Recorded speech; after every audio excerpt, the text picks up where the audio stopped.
Hello guys हामी चाहिँ अहिले भैँसी पोखरीमा छ। यहाँ चाहिँ देखिरहनु छौँ भैँसी पोखरी एकदमै दामीसँगले यो गर्नुभएको रहेछ।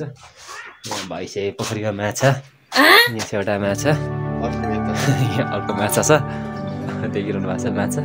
यताको माछा चाहिँ कसैले पक्रेर खाए जस्तो छ है, छैन नि माछा। यहाँ चाहिँ एकदमै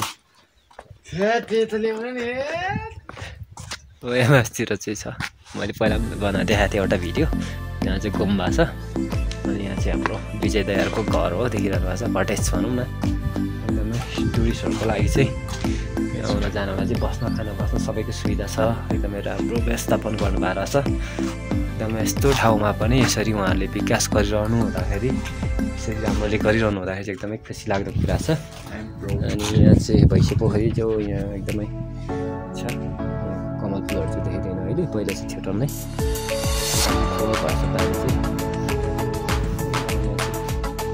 त्यस्तै हो। यो चाहिँ कृत्रिम हो, पछि गरी बारेको। पहिला चाहिँ यता पोखरी नै थियो अरे, घाँस खेतिरहेको छ दुईवटा।